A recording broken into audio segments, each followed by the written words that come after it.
Halo. Oke, kita langsung aja ya. Masuk ke pembahasan inti dari bab 12 buku Emotional Intelligence-nya Daniel Goleman. Judulnya, Wadah Pembentukan Keluarga. The Family Crucible ya? Betul. Fokus kita kali ini, gimana sih dinamika keluarga? Terutama peran orang tua, itu jadi kayak, ya fondasi utama kecerdasan emosional anak. Siap nih kita nelusuri sekolah emosi pertama kita.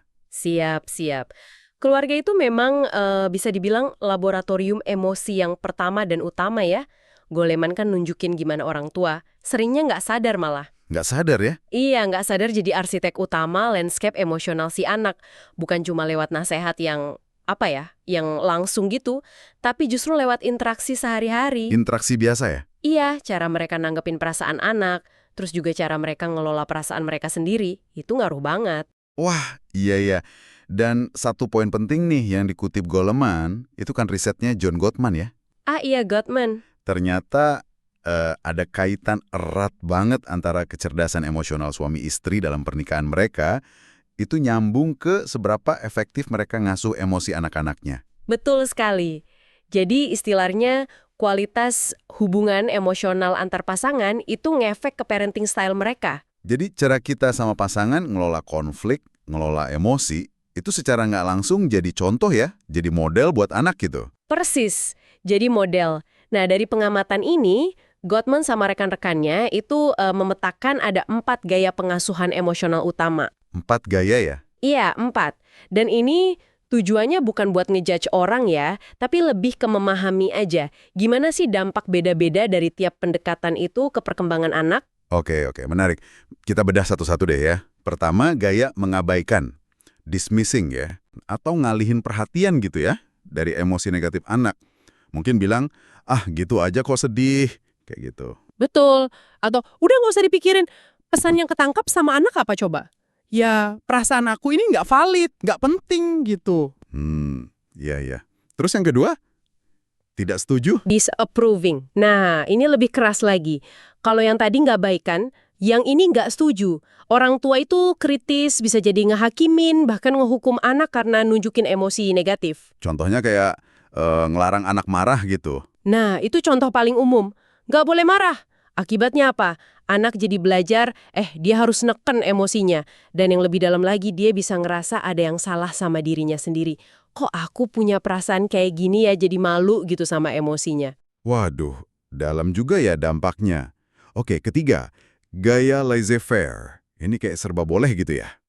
Iya, laissez-faire. Artinya orang tua nerima emosi anak. Nggak nolak kayak yang disapproving tadi. Tapi nggak ngasih panduan gimana cara ngelolanya. Mungkin bilang, oh ya udah nangis aja sepuasnya.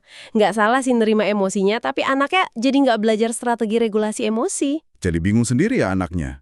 Bisa kewalahan gitu sama perasaannya. Betul, bisa kewalahan. Nah, gaya keempat ini yang diidentifikasi Gottman sebagai yang paling konstruktif. Namanya pelatih emosi.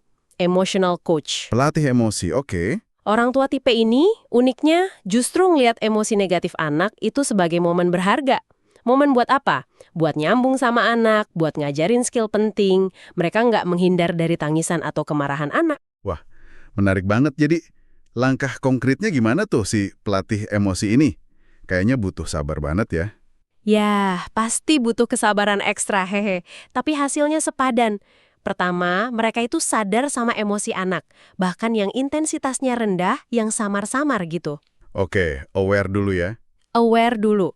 Kedua, ngeliat itu sebagai peluang. Peluang buat deket sama anak, buat ngajar.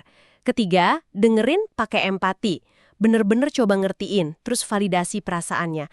Oh pantas kamu kecewa, karena gitu misalnya. Validasi itu penting ya? Penting banget. Keempat, bantu anak ngasih nama emosinya. Marah, sedih, kecewa.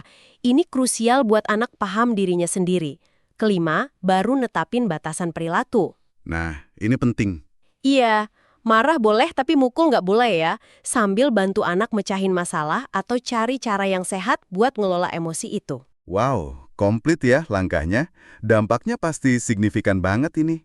Anak jadi belajar percaya sama perasaannya sendiri, punya alat buat nenangin diri kalau lagi emosi, terus jadi lebih bisa nyelesain masalah juga ya. Tepat sekali. Ini benar-benar ngebangun fondasi kecerdasan emosional yang kuat banget. Dan ini nyambungnya ke konsekuensi jangka panjang ya, yang dibahas Goleman juga. Iya, nyambung banget.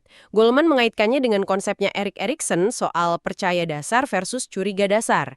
Basic trust versus mistrust. Oh iya. Cara orang tua ngerespon emosi anak di tahun-tahun awal itu ikut ngebentuk keyakinan dasar si anak. Dunia ini tempat yang aman nggak sih? Orang lain bisa dipercaya nggak sih? Atau sebaliknya, ini fondasi cara dia berhubungan sama orang lain nanti. Buku ini juga ngasih contoh yang lebih tajam ya. Misalnya studi Huesman itu kan nunjukin gimana disiplin yang keras, tapi sekaligus nggak konsisten dari orang tua. Nah, itu dia. Keras tapi pelin-pelan. Iya, itu malah secara langsung kayak ngajarin anak buat berperilaku agresif.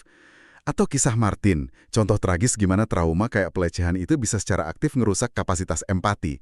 Ini bukan teori doang ya, ini dampak nyata banget.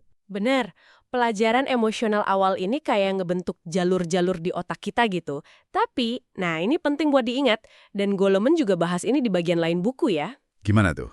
Ini tuh bukan takdir yang permanen. Otak kita kan punya neuroplastisitas, kemampuan buat berubah, buat belajar ulang pola emosional, walaupun ya butuh kesadaran dan usaha. Pengalaman masa kecil itu kuat banget pengaruhnya, tapi nggak mutlak nentuin masa depan emosional kita. Oke, jadi bisa disimpulin ya, wadah pembentukan keluarga ini terutama respons orang tua ke dunia emosi anak itu perannya fundamental banget dalam ngebentuk kecerdasan emosional. Cara kita diajarin atau nggak diajarin, ngelola perasaan di rumah itu bener-bener ngebekas ya. Ngebekas dan bekasnya itu ngaruh ke cara kita nanti ngejalin hubungan, ngatasin stres, di mana kita menavigasi tantangan hidup selanjutnya. Pelajaran dari wadah ini dalam banget efeknya. Oke, sebagai penutup mungkin ya sebuah renungan buat Anda para pendengar. Dengan menyadari betapa kuatnya peran wadah pembentukan keluarga ini, gimana ya caranya kita bisa lebih sengaja, lebih sadar untuk jadi pelatih emosi yang lebih baik buat generasi mendatang. Baik di keluarga kita sendiri maupun sebagai bagian dari komunitas yang lebih luas. Sampai jumpa di penelusuran kita berikutnya.